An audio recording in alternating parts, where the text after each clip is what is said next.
नमस्कार। शुरुआत करते हैं 10 बजे की बड़ी खबरों के साथ। यूपी में 18 प्लस के लिए वैक्सीनेशन अभियान जारी है। आज मुजफ्फरनगर और सहारनपुर का दौरा करेंगे सीएम योगी, ये दूसरी बड़ी खबर है। और कोरोना कंट्रोल को लेकर अधिकारियों को वो निर्देश भी देने वाले हैं। कोविड कंट्रोल पर आज इलाहाबाद हाईकोर्ट में सुनवाई होनी है। इसके अलावा बहराइच में कोरोना काल में बार बालाओं का डांस हुआ है। बारी बारी से तस्वीर भी हम आपके सामने रखने वाले हैं। देश में कोरोना की रफ्तार कम हुई है, ये बड़ी खबर सामने आई है। 24 घंटे में 2,81,000 नए केस आए हैं। 3,78,000 लोग इसी दौरान ठीक भी हुए हैं। 18.5 करोड़ लोगों को वैक्सीन अब तक लगाई जा चुकी है। बड़ी जानकारी हम आपके साथ साझा कर रहे हैं। बीते 24 घंटे में 2,81,000 नए मामले सामने आए हैं, लेकिन इन्हीं 24 घंटों में 3,78,000 लोग ठीक भी हुए। और हमारे सहयोगी रंजीता हमारे साथ फोन लाइन पर जुड़ चुकी हैं। रंजीता, क्या जानकारी, क्या अपडेट है आपके पास? हमें देखिए 24 घंटे में जो आंकड़े बताए जा रहे हैं उसमें जो रिकवरी रेट है वो लगातार बढ़ता जा रहा है। संक्रमित लोगों की संख्या भी कम हो रही है, लेकिन इसमें भी एक चिंताजनक जो चीज है वो ये कि मरने वालों की संख्या जस की तस बनी हुई है। आज भी 24 घंटे में अगर मरने वालों की संख्या पर ध्यान दें तो 4,106 लोगों की मौत हुई है कोरोना से। मौत का आंकड़ा जो है उसमें किसी तरह की कमी नहीं आ रही है। गंभीर जो बीमार है कोरोना को लेकर, उनकी तादाद जो है वो कम नहीं हो रही। दिल्ली में वही स्थिति है। हालांकि दिल्ली की भी रिकवरी रेट 92% है। उत्तर प्रदेश में भी मामले कम हुए हैं। इसको देखते हुए लॉकडाउन को आगे बढ़ा दिया गया है, लेकिन इसके बावजूद भी अब जो सबसे बड़ा कदम जो सरकार का रहेगा वो तो है, एक तो वैक्सीनेशन ड्राइव को और तेजी की जाए और जो मौत का आंकड़ा है उसको किसी तरह से कंट्रोल किया जाए। बहुत शुक्रिया आपका हमारे साथ जुड़ने के लिए और जानकारी हम तक पहुंचाने के लिए।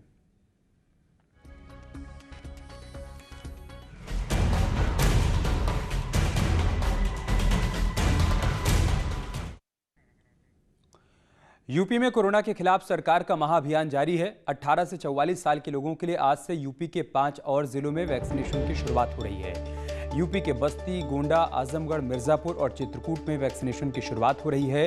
अब यूपी में 23 जिले ऐसे हो जाएंगे जहां पर वैक्सीनेशन अभियान चलाया जा रहा है।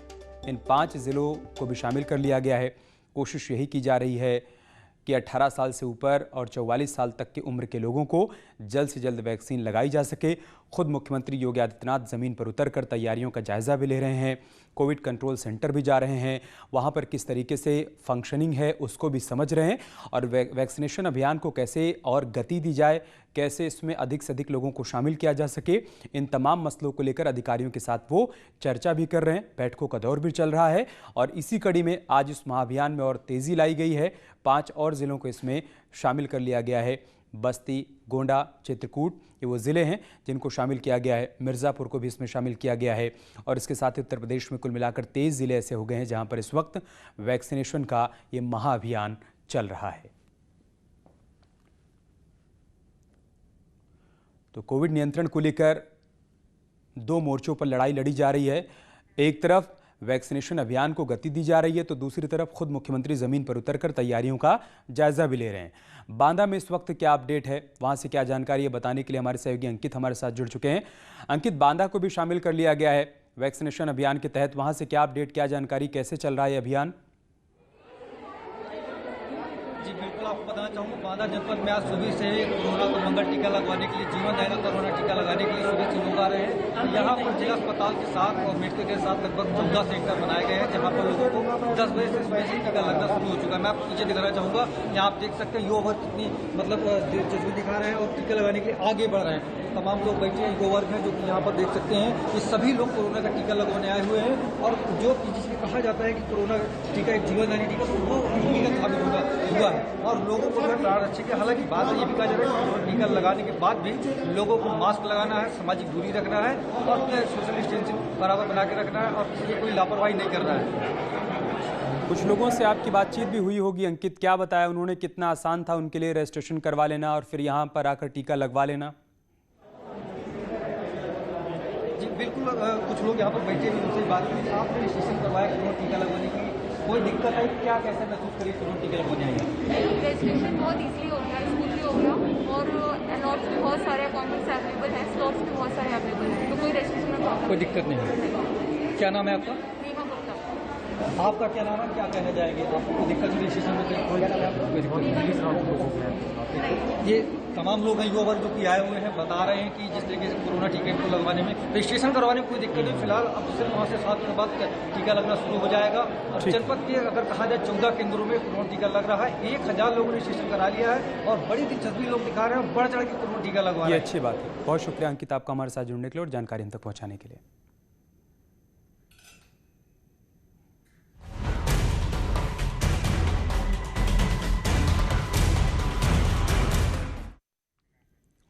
और अब बात करते हैं एक अच्छी खबर की। अब आपको कोरोना की वैक्सीन लगवाने के लिए किसी अस्पताल की लाइन में नहीं लगना पड़ेगा।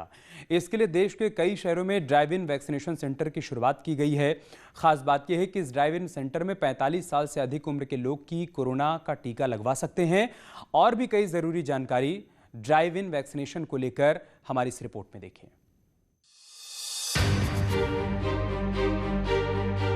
नोएडा में अब ड्राइव इन वैक्सीनेशन सेंटर की शुरुआत हो चुकी है।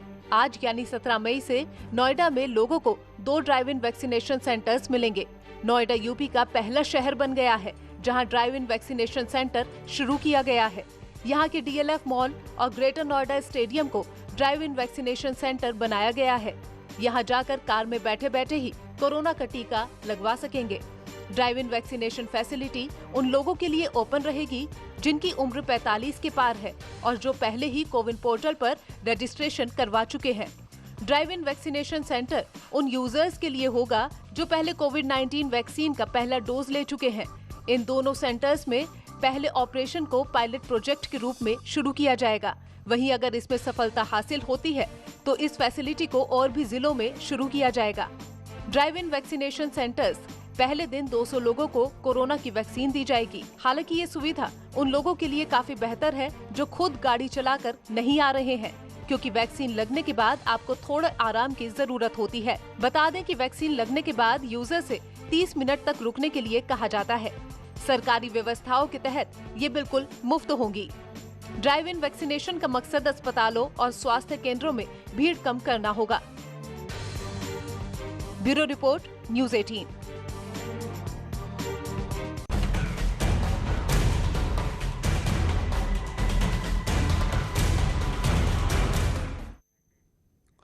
सीएम योगी आज मुजफ्फरनगर और सहारनपुर का दौरा करेंगे। सीएम योगी आज सुबह 11 बजे मुजफ्फरनगर में कोविड कमांड सेंटर का निरीक्षण करने के बाद बैठक भी करेंगे। यहां से 1 बजे सहारनपुर जाएंगे, वहां भी निरीक्षण और बैठक का कार्यक्रम है। कोरोना को देखते हुए सीएम के आगमन के पूर्व अधिकारी पूरी तैयारियों में जुट गए हैं। सहारनपुर में मुख्यमंत्री योगी आदित्यनाथ दोपहर 1:20 पर पुलिस लाइन स्थित हेलीपैड पर पहुंचेंगे। यहां 1:30 बजे कार से सर्किट हाउस पहुंचेंगे और 2 बजे तक का उनका समय आरक्षित रखा गया है। 2 बजे सीएम कलेक्ट्रेट स्थित इंटीग्रेटेड कोविड कमांड सेंटर का निरीक्षण करेंगे। 15 मिनट रुकने के बाद वो वापस 2:25 पर सर्किट हाउस पहुंच जाएंगे। यहां वो जनप्रतिनिधियों और अधिकारियों के साथ बैठक करेंगे और साथ ही मंडल के अन्य जनपद के अधिकारियों के साथ वर्चुअल बैठक करेंगे। मुख्यमंत्री 3:45 बजे मीडिया को ब्रीफ करेंगे। 4 बजे से 4:30 बजे तक का समय स्थानीय भ्रमण के लिए रखा गया है। 4:30 बजे वायुसेना स्टेशन सरसावा और फिर वहां से लखनऊ के लिए उड़ान भरेंगे। और मुजफ्फरनगर से हमारे सहयोगी बिनेश पवार इस वक्त हमारे साथ फोन लाइन पर जुड़ चुके हैं। बिनेश, क्या जानकारी, क्या अपडेट है सीएम के आज वहां पहुंचने को लेकर? देखिए, तय कार्यक्रम के अनुसार मुख्यमंत्री आज लगभग 11 बजे पुलिस लाइन में पहुंचेंगे और जहां से वो सीधे कोविड सेंटर कलेक्ट्रेट स्थित जो कोविड सेंटर है उसका दौरा करेंगे, निरीक्षण करेंगे। उसके बाद उनकी एक प्रतिनिधि और जनप्रतिनिधि और अधिकारियों के साथ एक बैठक भी संभावित है और उसके बाद वो मीडिया को ब्रीफ करेंगे। ये पूरा कार्यक्रम है। इसके साथ साथ ये भी आशंका जताई जा रही है कि मुजफ्फरनगर के कुछ गांव चिन्हित किए गए हैं और बताया जा रहा है कि मुख्यमंत्री गांव में भी जा सकते हैं, जिसमें नई मंडी थाना क्षेत्र के पचेंडा गांव है और उसके अलावा कई अन्य गांव चिन्हित किए गए हैं प्रशासन की तरफ से, उनमें भी मुख्यमंत्री जा सकते हैं। ठीक है, बहुत शुक्रिया आपका हमारे साथ जुड़ने के लिए और जानकारी हम तक पहुंचाने के लिए।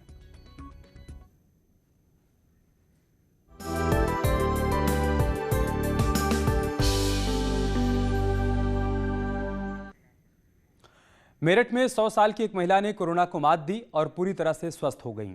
100 साल की सरदार कौर के हौसले से कोरोना भी हार गया। आपको बता दें कि सरदार कौर के परिवार में कई अन्य लोग भी कोरोना से संक्रमित हो गए थे और परिवार की 4 पीढ़ियों ने एक साथ कोरोना से लड़कर जंग जीती है। ये अच्छी खबर सामने आई है। मेरठ से 100 साल की सरदार कौर ने कोरोना से जंग जीत ली है। परिवार के अन्य लोग भी संक्रमित थे जो कि अब पूरी तरीके से ठीक हो गए हैं। सभी के हौसले से कोरोना हार गया और इस परिवार की जीत हुई है।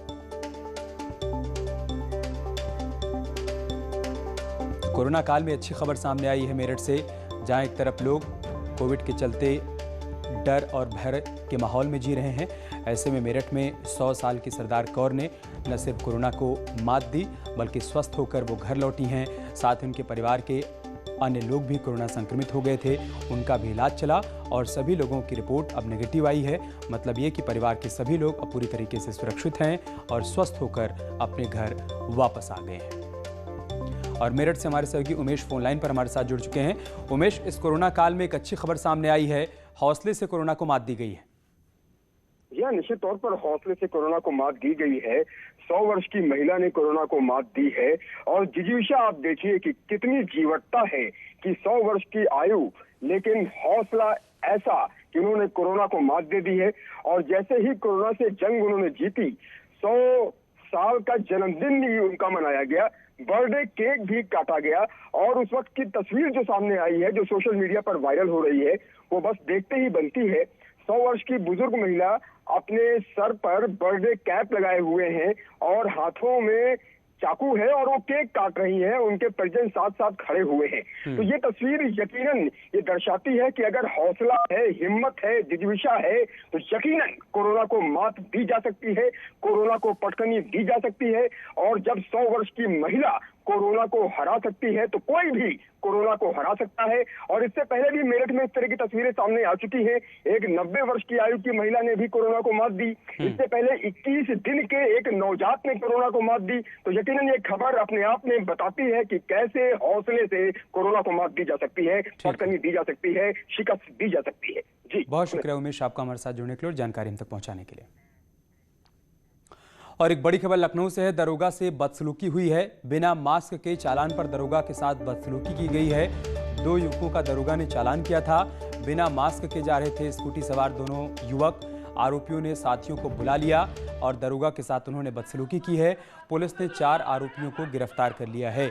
चौपटिया तिराहे की तस्वीरें इस वक्त आप देख पा रहे हैं, जहां पर 2 लोग बिना मास्क के स्कूटी से जा रहे थे। दरोगा ने जब उनका चालान कर दिया तब उन्होंने अपने साथियों को मौके पर बुला लिया, बदसलूकी करने लगे, जिसके बाद चारों को पुलिस ने गिरफ्तार कर लिया।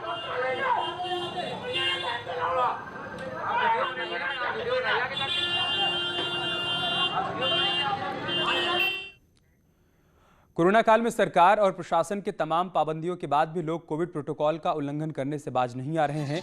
बहराइच से एक ऐसी तस्वीर सामने आई है जहां पर कोरोना महामारी इस खतरनाक दौर में बार बालाओं के ठुमके लगवाए गए। कार्यक्रम के दौरान लोगों की भीड़ वहां पर मौजूद थी जो सोशल डिस्टेंसिंग की सरेआम धज्जियां उड़ा रही थी।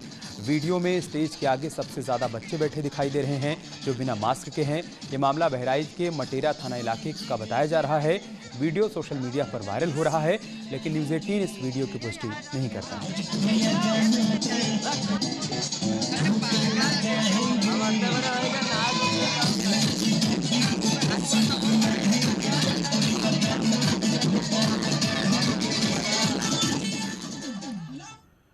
देश में कोरोना का कहर जारी है। शहर के बाद अब गांव में कोहराम मचा रहा है कोरोना, लेकिन गांव में लोग अब भी सुधरने का नाम नहीं ले रहे हैं। देश के कई राज्यों से ग्रामीण इलाकों से ऐसी तस्वीरें देखने को मिल रही हैं जहां लोग नियमों की खुलेआम धज्जियां उड़ा रहे हैं।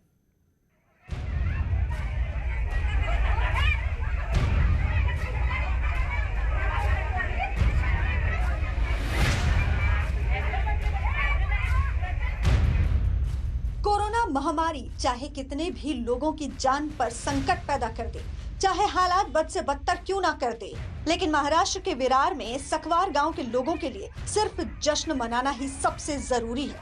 न ही इन्हें अपनी जान की फिक्र है और न दूसरों की, क्योंकि न इनके चेहरे पर मास्क लगा है और न सोशल डिस्टेंसिंग से तो इनका दूर तक वास्ता नहीं। लेकिन हैरत की बात तो ये है कि जश्न के दौरान लोग आपस में भिड़ भी गए और 2 पक्षों के बीच जमकर मारपीट भी हुई।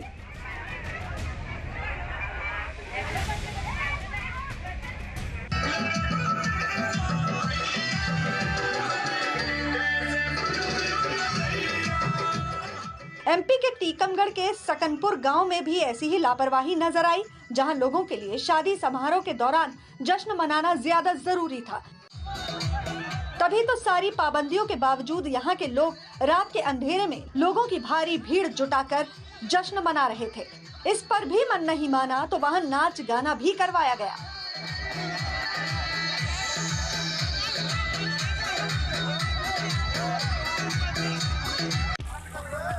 उधर बिहार के कैमूर के भभुआ ब्लॉक में लोग लापरवाही से बाज नहीं आए तो पुलिस ने उनसे उठक बैठक करवाई और फिर भारी जुर्माना भी लगाया। एमपी के ही सतना के रामनगर में भी लॉकडाउन के बावजूद लोग बेवजह घरों से बाहर निकलते दिखे तो पुलिस ने सख्ती बरतनी शुरू कर दी। बेवजह घरों से बाहर निकलने वालों को पकड़कर पुलिस ने उठक बैठक लगवाई और घरों में ही रहने की हिदायत दी।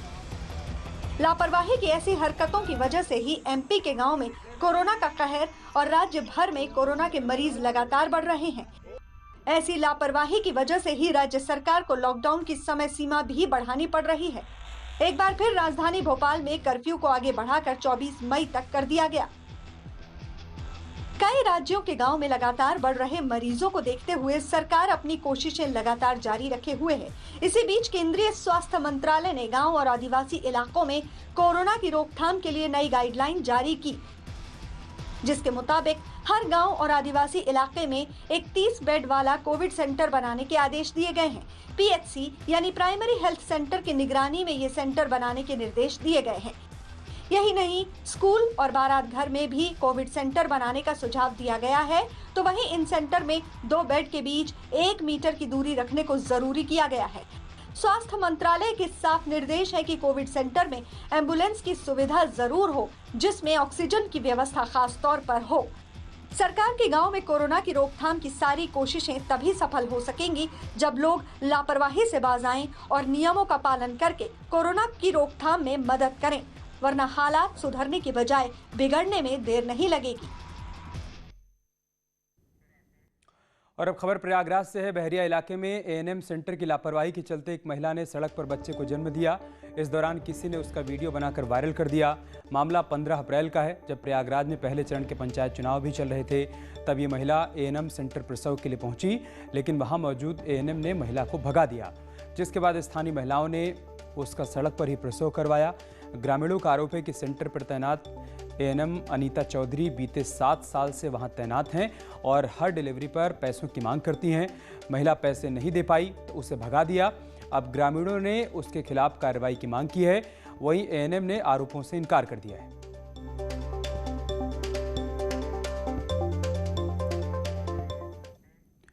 और अब बात करते हैं मिशन संजीवनी की। नेटवर्क 18 ये सुनिश्चित करना चाहता है कि हर भारतीय को कोविड-19 का टीका मिले। टीकाकरण जागरूकता बढ़ाने के लिए नेटवर्क 18 और फेडरल बैंक की पहल संजीवनी अ शॉट ऑफ लाइफ